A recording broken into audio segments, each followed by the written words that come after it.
उन प्रश्नों को जैसे आगे बढ़ाने का प्रयास करते हैं कि मुझे एक ऐसा धर्म चाहिए जहां बराबरी हो, मुझे ऐसा समाज चाहिए जहां बराबरी हो, मुझे ऐसी राजनीति चाहिए जहां सभी को भागीदारी हो और समाज में जिस तरह के अन्याय, शोषण और हिंसा है उनसे मुक्ति का तरीके हम निकाल पाएँ। तो वो उस नज़रिए से एक तरह से कहें कि उन्होंने इस बात को देखा और ये भी समझने का प्रयास किया और बताने का प्रयास किया कि जो स्टेटस को है, जो समाज का जो स्टेटस को है, उस स्टेटस को हम बदल डालेंगे।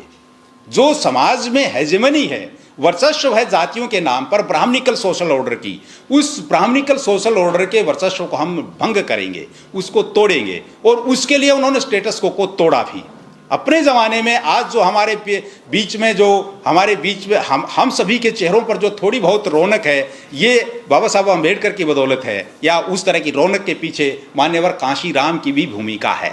अगर मान्यवर कांशीराम उस ज़माने में बाबा साहब अम्बेडकर को उस तरह से सोशल एजिटेशन के रूप में नहीं लेते, पॉलिटिकल एजिटेशन के रूप में नहीं लेते, तो हो सकता है कि वो भी कोई बाबा साहब अम्बेडकर को भी किसी नज़रिए में कोई बाबा ही बना करके घुमा दिया जाता। तो ये एक बड़ा मूवमेंट है जिस मूवमेंट को मान्यवर कांशीराम ने चलाया और उस पूरे मूवमेंट को समाज के नेतृत्व और निर्देशन करने के नजरिए से आया। एक मान्यवर कांशीराम के एजिटेशन को हम इस तरह से भी देख सकते हैं कि जो उनको ये लगता है कि जो समाज में जो पढ़ा लिखा पूरा तबका है, पढ़ा लिखा पूरा तबका अपनी हैसियत बनाने के चक्कर में लगा रहता है और उसी समाज का एक बड़ा हिस्सा, यानी 99.99% जो हिस्सा है, वो एक तरह से मार खाता रहता है। इसलिए हम उन कर्मचारियों का, अधिकारियों का जो सरकारी नौकरी, सरकारी पैसा, देश का पैसा ले रहे हैं, उनका ये फर्ज बनता है कि अपने उन भाइयों के लिए, बहुजन समाज के लिए या सारे समाज के उन शोषित पीड़ित लोगों के पक्ष में खड़े हों।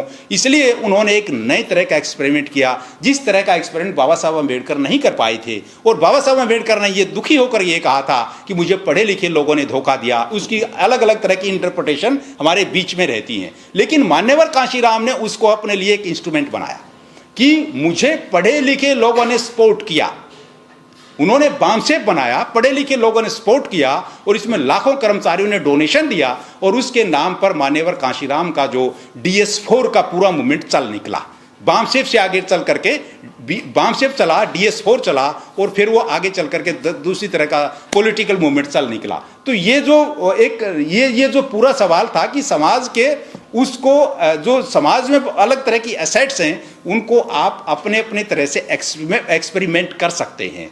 आगे आने वाले समय भी कोई दूसरी तरह का कोई पॉलिटिकलाइज करने वाला लीडर आएगा और उन सवालों को लेकर के आपके बीच में आएगा और आपको बताएगा कि ऐसे नहीं, ऐसे भी पढ़ा जा सकता, समाज को ऐसे भी देखा जा सकता है, एजिटेशन इस मॉडल से भी चला जा सकता है, जिस मॉडल के बारे में अभी हम जागरूक नहीं है, जानते नहीं है। इस तरह कोई नया मॉडल भी हमारे बीच में आ सकता है। तो इसमें मान्यवर को एक सवाल जो मुझे लगता है मान्यवर के का अध्ययन करते हुए एक सवाल हमें और भी मथता है, जो बाबा साहब अम्बेडकर ने कहा था कि इस देश के दो दुश्मन हैं, इस देश के दो दुश्मन हैं, एक ब्राह्मणवाद और दूसरा पूंजीवाद। इसलिए इस देश में ब्राह्मणिकल सोशल ऑर्डर को ब्राह्मणवाद और इस देश का जो कॉरपोरेट सेक्टर है पूरा, जिसको हम पूंजीवाद कहते हैं, वो कह रहे हैं कि इस देश के दो बड़े दुश्मन हैं। ब्राह्मणवाद एक तरह से व्यक्ति की गरिमा को बार बार काटता और छांटता रहता है, उसको सोशल इक्वलिटी नहीं रहने देता है, और पूंजीवाद एक तरह से कहें पूरे संसाधनों पर कब्जा कर लेता है और गरीबों को और मार पर और ज़्यादा भयंकर मार करता है। सारे संसाधनों का वितरण करना या वहाँ तक संसाधनों का जाना। तो ये जो बाबा साहब अम्बेडकर का जो ये थॉट प्रोसेस है कि इस देश के दो दुश्मन हैं, एक ब्राह्मणवाद है, ये ब्राह्मणिकल सोशल ऑर्डर है, और एक तरह कॉरपोरेट सेक्टर है। इस दोनों कॉरपोरेट सेक्टर को हम देखते हैं कि आने वाले समय में या वर्तमान भारत में या इससे पहले वाले भारत में, 50 साल पहले के भारत में या 25 साल पहले के भारत में भी देखते हैं कि ये दोनों मॉडल इस देश के संविधान के बनने के बाद भी दोनों मॉडल यथार्थ रूप से काम कर रहे हैं। ये दो दुश्मन खत्म नहीं हुए हैं, ये दोनों दुश्मन मजबूत होते गए हैं। इसलिए इन दोनों दुश्मनों को मान्यवर कांशीराम और कमजोर करना चाहते थे। उनके मॉडल का सोशल जो चेंज का उनका मॉडल था, उसमें ये भी एक इशू था और इस नज़रिए से भी उन्होंने इस नज़रिए से भी देखा कि भारत का संविधान कहता है कि 1 पर्सन 1 वैल्यू 1 वोट। एक व्यक्ति होगा, एक ही उसकी कीमत होगी, एक ही उसका मूल्य होगा, और एक ही तरह से वो समाज में, पॉलिटिक्स में एक ही तरह से पॉलिटिक्स में देखा जाएगा। लेकिन वो जो पॉलिटिकल इक्वलिटी है वो सोशल और इकोनॉमिक इक्वलिटी नहीं है। इस सोशल और पॉलिटिकल इक्वलिटी को बनाने के लिए एक तरह से मान्यवर लंबे समय तक, अपने जीवन के आखिरी समय तक इसी संघर्ष को करते रहे और समाज में नए तरह के बदलाव की मांग उनकी रही कि किस तरह से हम देखते हैं कि कि हकों के लिए गाने गिड़गिड़ाने से काम नहीं चलेगा, हकों के लिए आपको संघर्ष करना होगा। आप चाहें कि दूसरा व्यक्ति आपको मीठी मीठी बातें सुना दे और खाने पीने की आपके लिए व्यवस्था कर दे और आप वहाँ से भाषण सुनकर आ जाएं तो बदलाव आ जाएगा। वो बदलाव उसके मॉडल से आएगा, बदलाव आपको अपने मॉडल से लाना है तो संघर्ष करना होगा। इसलिए वो कहते हैं कि इस देश में चमचों के भी चमचा पैदा हो गए हैं।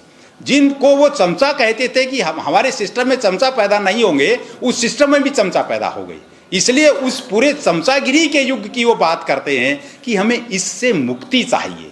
इससे मुक्ति कैसे होगी? जब सभी को अपने हिसाब से काम करने का और उसी हिसाब से उसको देखने का रिवाज होगा तो मुक्ति होगी, अन्यथा मुक्ति नहीं होगी। और जो खुद के पॉलिटिकल सिस्टम में भी देखते हैं कि वो हमें दिखाई नहीं देती है। तो ये पूरा वैचारिक जो अभियान था, जिससे समाज का निर्देशन करने के लिए, बदलाव के लिए उसको डायरेक्ट करने का जो पूरा सवाल था, मान्यवर उसको एक तरह से एक नायक की भांति, महानायक की भांति उसके लिए लड़ते हैं और समाज में बड़े तरह के बदलाव आज हमें दिखते हैं। आज हम चाहे पॉलिटिकली, वो पूरा मूवमेंट पॉलिटिकली चाहे 1 पर या 0 पर या बहुत कम संख्या में खड़ा हो गया है, लेकिन आज भी उस डिमांड की, उस पॉलिटिकल थॉट की या उस सोशल रिवॉल्यूशन की जो बाबा साहब से चलते हुए मान्यवर तक पहुंचा था, मान्यवर ने उसको आगे बढ़ाया, उसकी बहुत डिमांड है और समाज में उसकी बहुत कीमत है। और समाज उससे आज भी लगता है कि ये बहुत बड़ी चीज, उसके लिए समाज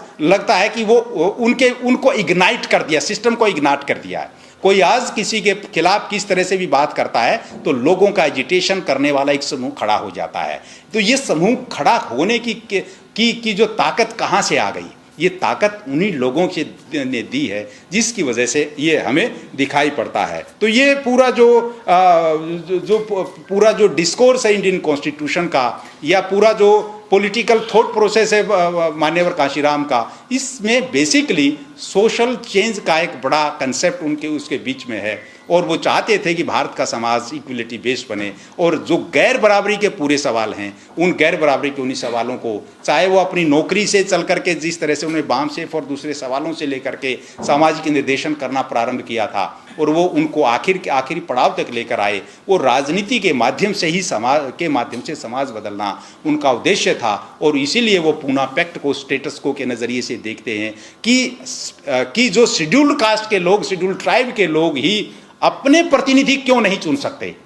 ज्वाइंट इलेक्टोरेट से हमें क्या हासिल हुआ?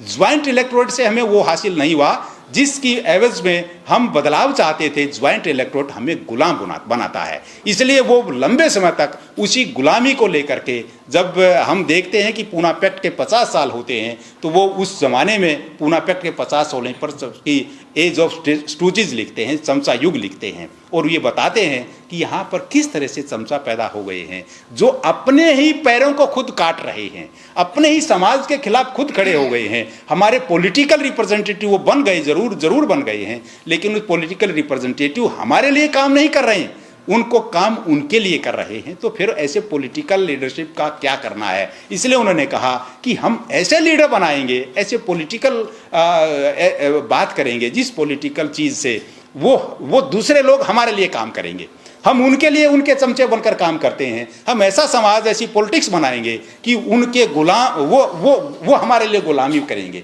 वो हमारे लिए उस जो इक्वलिटी बेस्ड एजिटेशन होगा, वो उस इक्वलिटी बेस्ड एजिटेशन जो उनके वैचारिक अभियान के खिलाफ होगा, वो हमारे लिए उस हिसाब से काम करेंगे। तो ये पूरे जो मुद्दे और जो क्वेश्चन हमारे बीच में हैं। इन सभी मुद्दों के आधार पर केवल हम इस चीज़ से इस पर देख सकते हैं। और उनके बारे में बहुत समय पहले एक मैंने लगभग 2001 के आसपास एक मेरा आर्टिकल उसमें आज का सुरेख भारत में छपा था, जो उसमें नागपुर से छपती थी और हमारे यहाँ भी उस ज़माने में उसको लगभग 50-60 कॉपियाँ आया करती थी। उसमें कांशीराम पर मैंने एक आर्टिकल लिखा था और उसमें मैंने एक उनकी याद करते हुए एक 2 लाइनें उनके ऊपर लिखी थी, जिसमें इसका टाइटल था, जब तक धरा पर जीवन रहेगा नहीं हो सकता तेरा मरण। जब तक धरा पर जीवन रहेगा नहीं हो सकता तेरा मरण। जब जब संघर्ष करेगा जब जब बहुजन जाग उठेगा तेरा जीवन।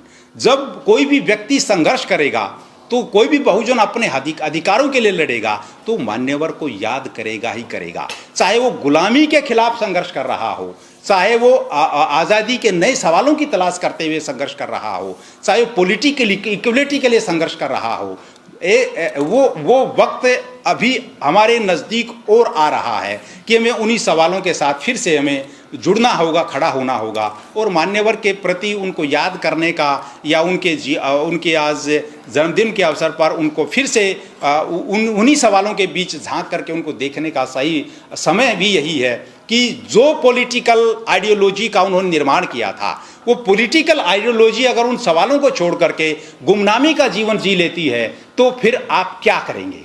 आप किस तरह का बदलाव करेंगे? आपके पास भी बदलाव का एजेंडा है। आप उन सवालों के साथ खड़े हो जाइए जो सवाल एक तरह से बदलाव के सवाल हैं। पॉलिटिक्स आपके पास ही घूम करके आएगी, इसलिए हमें उन बदलाव के सवालों के साथ ही लगातार जुड़े रहना है। पॉलिटिक्स जहां जाना चाहती है घूम फिर करके वहीं से आपके पास ही आएगी, कहीं बड़ी बात नहीं है। इसलिए हमें उन सामाजिक बदलाव के उन सवालों के साथ लगातार खड़े रहना चाहिए और समाज में रिवोल्ट के लिए जो जिसको हम बाबा साहब अम्बेडकर के नज़रिए से कहते हैं रिवोल्यूशन एंड काउंटर रिवोल्यूशन के जो हैं कि आज जो इन्होंने 22 जनवरी को जो किया है, ये इसकी भूमिका बहुत पहले से थी और इस तरह से हमारी भी बहुत सारी भूमिकाएं बहुत पहले से हैं। हमें उन सारी भूमिकाओं को नज़रअंदाज नहीं करना है और हमें सामाजिक बदलाव के इस अभियान को मजबूत करते जाना है।